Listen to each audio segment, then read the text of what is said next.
Hello there, I'm Nat Cassidy. I'm the author of the novels Mary, An Awakening of Terror, and Nestlings, among others, and I am making this video in commemoration, in celebration of 60 years of Ramsey Campbell. This is the 60th anniversary of his publishing debut, and I am a massive Ramsey Campbell fan. I have been reading Ramsey's work since I was probably 12 or 13.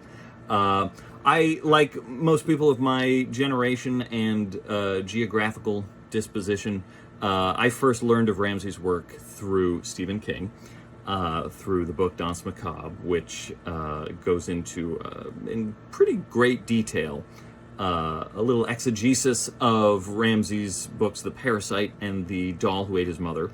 And being an obedient 12-year-old Stephen King obsessive, I immediately went out and read every book he recommended and discussed in that book, and I was over the moon in love with Ramsey Campbell right away. The first book I bought, I have a copy of right here. It is unfortunately at the bottom of the stack, but it was, of course, The Doll Who Ate His Mother. And I was immediately bowled over by how absolutely weird that book is.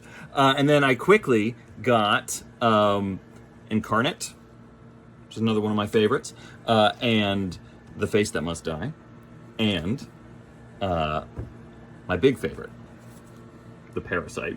Read all these books. I adored them immensely. And The Parasite, in fact, I loved so much that I based one of the first novels I ever wrote, maybe the first completed novel I ever wrote as a 13-year-old, in part on Stephen King's Carrie and in part on The Parasite. And in fact, this is the copy of The Parasite that I read cover to cover several times when I was that age. And on my little bookmark in here, you can still see notes for that book I was writing, which is a book called Mary, which I later rewrote as an adult. And was my proper debut, my horror debut. So Ramsey Campbell has just been like a massive influence on me for as long as I've been a reader and as long as I've been a writer. Here's some other favorites of mine. Ancient Images. I love that book. The Nameless. Demons by Daylight. This is a copy that I read over and over again in college. The Influence, of course. And my two fancier editions. Here's The Face That Must Die with Millipede Press, and the jewel in my collection. Let me see if I can actually hold this up. A hardcover of The Parasite with, I should have flagged this so I could turn to it faster, but look at that. Not to me, obviously, because it was 1991 and I was 10 years old and living in America. But as soon as I found an autographed copy of The Parasite, I grabbed it immediately. So what is it about Ramsey Campbell that makes him so special? Well, I don't think anyone conjures dread the way Ramsey Campbell does. I don't think anyone turns the mundane into the nightmarish the way Ramsey Campbell does. Here's just a tiny example. This is a paragraph that has stuck with me since, again, I was like 12, 13, the first time I read this. This is from The Parasite, and it's just a little, it's just a few sentences. And this is from the opening chapter, which I maintain is one of the best opening chapters in all of modern horror fiction. And it goes like this. At least she wasn't going up the hill, where the water tower no longer resembled the maze of tall arches among which she'd used to play hide-and-seek with her friends. Now it was a looming crowd of legs, its body hovering above a scrawny glimpse of daylight as a spider stands over a wrapped fly. The night changed everything. I mean, that's just so good. The image of a water tower as a spider has just like stuck with me for my entire life. And that is just a drop in the ocean of an example of what Ramsey does with words, with images, with hallucinatory metaphor.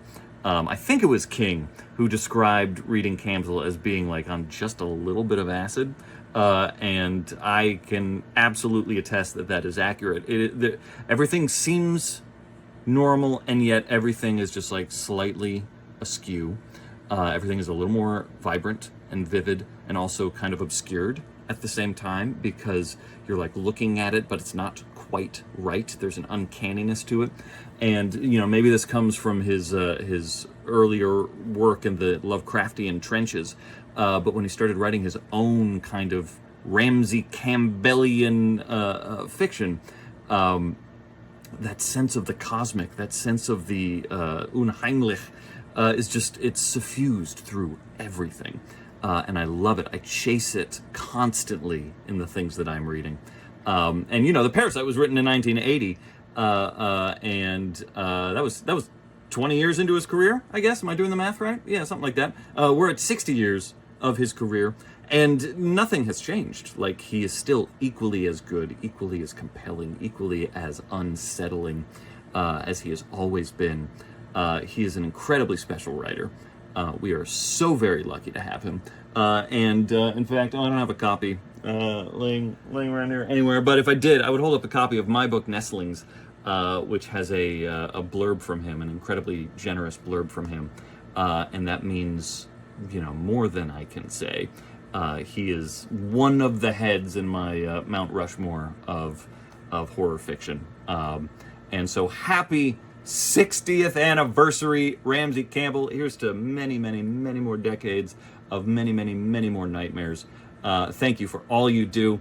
And thank you for listening to my rambling little monologue where I got to show off some of my favorite paperbacks, which are all written by Mr. Ramsey Campbell.